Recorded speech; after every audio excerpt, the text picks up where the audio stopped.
Dober dan, en lep pozdrav iz Cipra. Danes sva prišla tle v en košček neokrnjene narave na zahodni strani otoka, kjer bova naredila en daljši sprehod po kanjonu.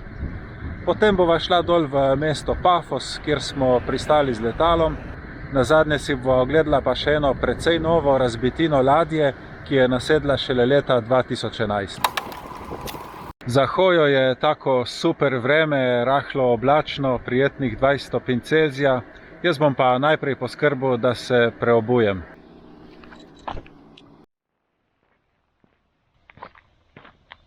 Tako, tukaj vstopamo v kanjon, 4 km je dolg, pot teče tja in nazaj, pot je označena kot zahtevna in traja 2 uri in pol do 3 ure.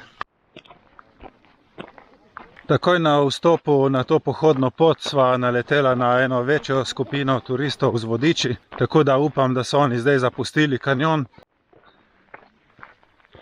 Pot pa je narejena tudi kot učna pot, ker so posamezna drevesa označena s tablami. Po začetnem delu poti, ki je v bistvu 2 metra široka makadamska cesta, zdaj vstopamo na eno malo bolj ozko stezo in prijetno v senci med drevesi nadaljujemo pot.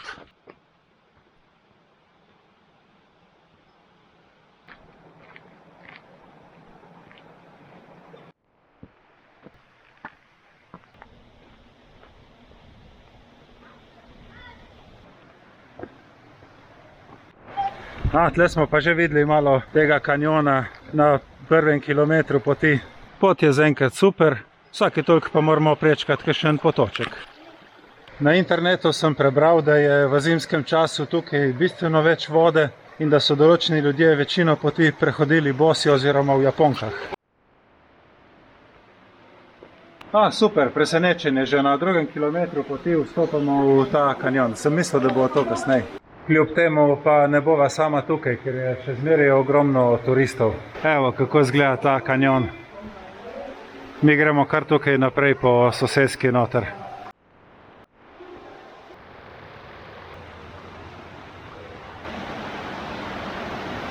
Tukaj zdaj kaže, da bo konc te soteske. Glejte to, kakšne skale.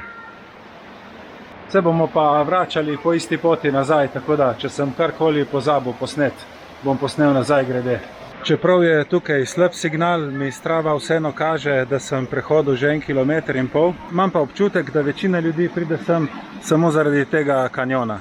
Ker zdaj od tukaj naprej se je pa število turistov bistveno zmanjšalo, tako da midva greva kar do konca.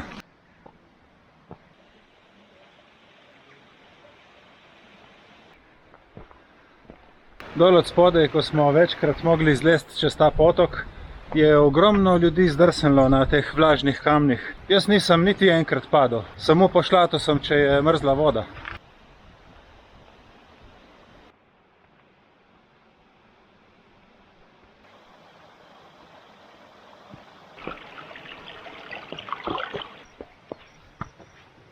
Ja, so bila tudi opozorila, da je treba biti previden, ker pada kamne.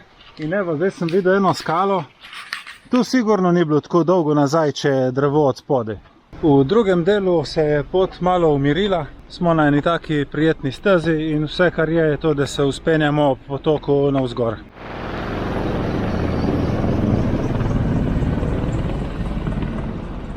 Nisva prav sama na stezi, ampak kaj dosti več kot kar 6 nas tudi ni.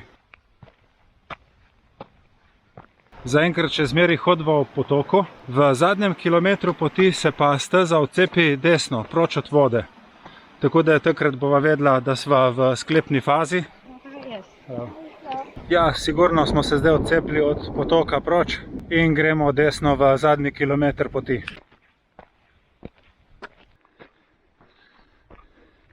Ja, v zadnjem kilometru poti je pot zelo lepa in urejena.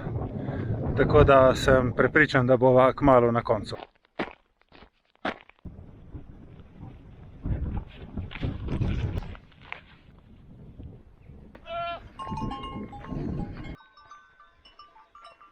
Tukaj vidim je konc poti. Evo, tukaj je informativna tabla. To je ta Avakas Gorge oziroma Soteska Avakas. Tle sva šla po tej rdeče označeni progi. Tukaj nekje na 1,5 kilometru so bile te visoke pečine. Tle na 3. kilometru se je pot odcepla proč od potoka in zdaj sva tukaj na glavni cesti. In greva kar po glavni cesti nazaj. Tle pa avto. Midva sva se odločila, da bova šla nazaj do parkirišča kar po glavni cesti, zato da ne izgubiva preveč časa. Strava nam kaže, da sva prehodila 4,5 km. Zaenkrat pa sva za pot porabila dobri 2 uri. Ojoj, tle so pa ovce čist zasedle cesto. Ne vem, če nas bojo spustile mimo.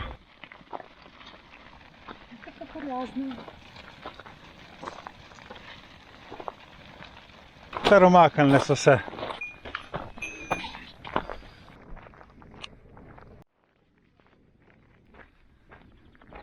Evo tako, pa sva prišla nazaj do avta. Strava mi kaže 9,5 km, Google Fit mi pa kaže 16.000 korakov. Konkreten sprehod je bil 3 ure, zdaj greva pa takoj nekaj pojesti. Super, tle sva najdla eno lušno restauracijo ob morju, tako na prostem bova pojedla.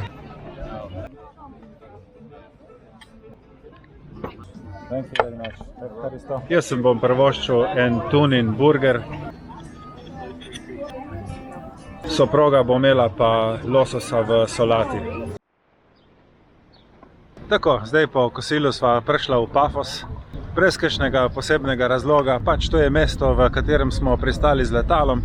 In sva se, ker sva lih v teh koncih, odpravila pogledati, da vidimo, kakšno je. Drugače je tukaj eno ogromno arheološko najdišče. In sicer so mesto v nekem obdobju prekrile debele plasti peska, tako da je vse ostalo ohranjeno, podobno kakor Pompeji v Italiji. Ampak jaz vam bom prehranil vse te detajle, midva bova naredila en lahkoten sprehod in se potem odpravila naprej. Par utrinkov boste pa lahko videli tukaj. V enem takem prijetnem 2-kilometrskem sprehodu okrog starega dela mesta sva si tako ogledala grad, lepo sprehajalno pot, ki teče ves čas ob obali, in na drugi strani polotoka še en čudovit svetilnik. Ujela sva še en košček mestne plaže, en zanimiv rimski hotel in pa eno zanimivo sprehajalno kolesarsko pot, ki se dviguje in gre okrog in okrog čez glavno krožišče. Na koncu je ratelo 3 km, preko sva prišla spet na to promenado, kjer imava tudi parkiran avto. Ok, zdaj greva pa pogledati tisto nasedlo ladjo. Saj ne, da je edina, ampak je pa ena bolj ohranjenih, ker je dosti nova in pa čisto blizu obale. To je ladja, ki je plula pod zastavo države Sierra Leone in oktobra 2011 je tukaj brodolomila zaradi zelo razburkanega morja in slabega vremena. Je pa nekaj čez 80 metrov dolga in ima 2500 ton. Če koga zanima kaj več podatkov o tej ladji in o nesreči, naj si na internetu poišče ime Edro 3. Ob nesreči je bilo na ladji 9 članov posadke, ki so jih uspeli rešiti. Glejte, kakšni valovi so. Vprašanje, kakšno je moglo biti šele oktobra 2011.